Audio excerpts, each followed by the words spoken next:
किसी स्त्री को मैनिपुलेट कैसे करें। देखिए, सबसे खतरनाक वो बेड़ियां होती है जिसका आपको पता ही नहीं होता कि आप बंधे हुए हैं।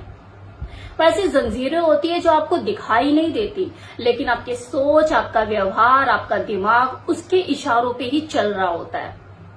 इसे ही मैनिपुलेशन कहते हैं। आपने उस स्त्री को कुछ कहा नहीं, कोई हुक्म नहीं दिया, बस अपने दिल की बात को अनकहे शब्दों में बयां किया। कुछ ऐसा फेंका कि उसके अंदर शक पैदा हो गया कि कहीं ये मुझसे प्यार तो नहीं करता या मैं किसी गलतफहमी का शिकार तो नहीं हूँ। जब आप किसी इंसान के दिमाग में सीधे से कोई बात डालते हो तो वो सतर्क हो जाता है, क्योंकि जब आप माहौल बनाते हो, वाइब पैदा करते हो, एक अधूरा सा कुछ बोलते हो और उसे अधूरे में ही छोड़ के चले जाते हो, तो वो इंसान उस अधूरेपन को खुद से भरता है। उस खाली जगह को खुद के डर से, लालच से या फिर सपनों से, विचारों से भरना शुरू करता है। जो विचार इंसान खुद से बनाता है उस पे कभी सवाल नहीं उठाता, और इसी वजह से उसकी जो जड़ें हैं वो गहरी होती चली जाती हैं। तो आपने क्या किया? सिर्फ एक शक ही तो पैदा किया कि कहीं ऐसा तो नहीं, कहीं वैसा तो नहीं। बाकी तो वो सारा काम खुद ब खुद कर रहा है। वो व्यक्ति पावर में होता है और जो मैनिपुलेशन की ताकत को जानता है वो कभी भी चीखता नहीं है, वो हमेशा विस्पर करता है। वो दावा नहीं करता बल्कि इशारा करता है, कभी लापरवाह मुस्कुराहट से, तो कभी अधूरी बात से, तो कभी चुभती हुई नजरों से, जो कभी कुछ कहती नहीं है लेकिन बहुत कुछ कह जाती है। मैनिपुलेशन का सबसे बड़ा जादू यही तो होता है कि आपको कोई मजबूर नहीं कर रहा है, लेकिन फिर भी आप उसकी तरफ खींचे चले जा रहे हो। आपको तो ये भी समझ में नहीं आता कि आपकी जो सोच है वो किसी और की रची हुई साजिश है। ये तो है पावर ऑफ सेडक्शन, मैनिपुलेशन। जो इंसान इस पावर को जानता है वो कभी भी खुल के कुछ नहीं कहता, वो हमेशा देखता है, वाइब छोड़ता है, और उसका शरीर आपके इशारों पे बहने लगता है। आपने उसे गुलाम नहीं बनाया, उसकी सोच को कंट्रोल कर लिया। और इससे बड़ा गुलाम कोई हो सकता है कि वो किस वक्त क्या सोच रहा है वो भी आपके नियंत्रण में है। लगता है ये उसकी सोच है, लेकिन वो आपकी मर्जी होती है। एक हल्का सा उसे छू लेना, कुछ सेकंड के लिए उसके ऊपर नजरें टिका देना, अधकही बातें करके वहां से गायब हो जाना, उसे अधूरे में छोड़ देना, ये आकर्षण का केंद्र होता है। सारे वो छोटे छोटे संकेत होते हैं जो कि आकर्षण को पैदा करते हैं, जो कि बहुत ही रहस्यमयी होता है। क्या वो मेरे साथ खेल रहा है? क्या वो सच में मुझे पसंद करता है? क्या मैं उसे चाहने लग गई हूँ? इस तरह के सवालों से उलझते सुलझते हुए वो आप में उतरती चली जाएगी। मैनिपुलेशन की सबसे बड़ी पावर यही है कि आपने कुछ कहा नहीं, फिर भी सब कुछ कह दिया। कभी कभी सबसे बड़ा हथियार वही होता है जो दिखाई नहीं देता, लेकिन उससे वार किया जाता है, और सामने वाला यही सोचता है कि ये मेरी मर्जी से है। और यही आपकी सबसे बड़ी जीत होती है, जब वो ये मान लेता है कि ये मेरी मर्जी से हो रहा है, आखिर यही तो आप चाहते थे। देखिए, अभी तक तो मैंने वो उदाहरण दिया कि जिसमें आप मैनिपुलेशन का जो एज अ टूल किसी स्त्री का दिल जीतने में यूज करते हैं, लेकिन आप जानते हैं इस मैनिपुलेशन की पावर को लोग पॉलिटिक्स में सत्ता हथियाने के लिए, तो किसी बड़े बड़े बिजनेस डील में यूज करते हैं। इनफैक्ट घर परिवारों में भी ये चीजें यूज होती है। बस करना क्या होता है, प्रॉपर्टी हथियानी है किसी की तो शक पैदा कर दो, ना कुछ कहे एक शक का बीज ही तो बोना होता है रास्ते से हटाने के लिए कि यार इसको ये चीज ना मिल जाए। तो घर परिवारों में भी चीजें होती हैं।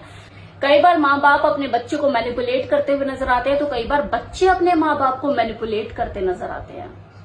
देखिए, जिंदगी में ऐसा कोई इंसान नहीं जो अपनी बात को मनवाने के लिए कोशिश ना करता हो। बच्चे अपने माँ बाप को कि उनकी मर्जी किसमें, उन्हें क्या चाहिए, वो अपने सामने से बात रखते हैं।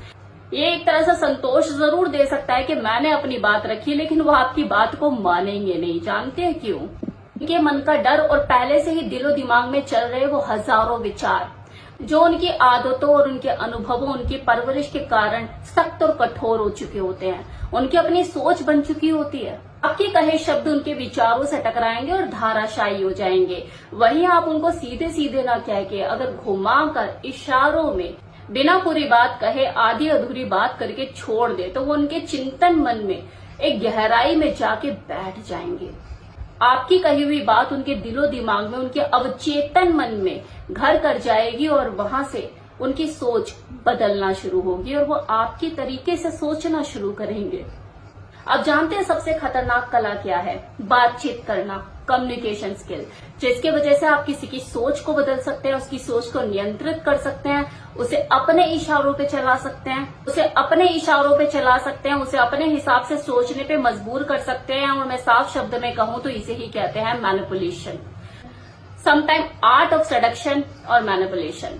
जब तक सामने वाले को ये समझ में आएगा कि उसके साथ हुआ क्या, वो आपके अंदर पूरी तरह से विलीन हो चुका होगा, उतर चुका होगा। तो ना आपका प्रतिरोध कर पाएगा, ना ही आपको रोक पाएगा। किसी को कंट्रोल करने के लिए उसका हाथ पकड़ने की जरूरत नहीं होती है, बस उसकी सोच को नियंत्रित करने की जरूरत होती है। तुम बस उसकी सोच में खुद को दाखिल कर लो। सोचने से भी पहले वो जब सोचे तो वो सोचे जो आप चाहते हैं। यही आपकी जीत है। जिस दिन वो तुम्हारे हिसाब से सोचने लग गया, उसी दिन वो हार गया, उसका व्यक्तित्व आपका हो गया। यही है मैनिपुलेशन। जब आप कुछ कहते नहीं लेकिन सब कुछ कह जाते हो, जब आप कुछ करते नहीं लेकिन सब कुछ कर जाते हो। मैनिपुलेट करने वाला इंसान कभी भी इजाजत नहीं लेता, वो हमेशा जरूरत पैदा करता है और आपको ऐसी जगह पे लाके खड़ा कर देता है जहां पे उससे ऐसा लगता है कि ये मेरी मर्जी है, ये मेरी खुद की सोच है। अंत में इंसान खुद के दिमाग का ही शिकार हो जाता है और वो शिकारी वास्तविक रूप में आप होते हैं। अगर कोई इंसान सिर्फ तुम्हें सोचने लगे, तुम्हारी नजरें उसका पीछा करने लगे, तुम्हारी खामोशी में उसे अपना नाम सुनाई दे, तो वो क्या करेगा? आपसे लड़ेगा क्या? नहीं ना, सरेंडर ही तो करेगा। वो स्त्री जब तक इस बात को समझ पाएगी कि ये अट्रैक्शन है या मेरा वहम, ये प्यार है या कोई फैंटेसी, तब तक वो तुम्हारी दुनिया में दाखिल हो चुकी होगी और तुम्हारे हिसाब से चल रही होगी। देखिए, इस आर्ट ऑफ सेडक्शन के ऊपर पहले भी मैंने काफी वीडियोस बनाई है, ऐसा नहीं है मैं फर्स्ट टाइम बना रही हूँ, लेकिन ये तरीका अलग है। इसमें जो दी गई इंफॉर्मेशन है वो बहुत ज्यादा डीप लेवल पे है। जनरली जो मैंने आर्ट ऑफ सेडक्शन की बात करी है वो किसी फीमेल को उसको बेड तक लाने के लिए किस तरीके से उसे सेड्यूस करें, किस तरह से आप फोर प्ले करें, सेडक्शन, ये सब चीजों इनके ऊपर बात करी है। लेकिन ये वाला जो पावर ऑफ सेडक्शन, मैनिपुलेशन है, इट इज टोटली मेंटली। यहां मैंने फिजिकल सेडक्शन की बात नहीं करी है। Physical seduction is different thing, जो कि मैंने कई बार बात की हुई है। आप चाहे तो मेरी पुरानी वीडियोस जाकर देख सकते हैं। यहाँ पे सिर्फ और सिर्फ मेंटल सेडक्शन है, और मेंटल सेडक्शन भी बहुत गहराई में जाकर है, जो मैंने आपको बताया है।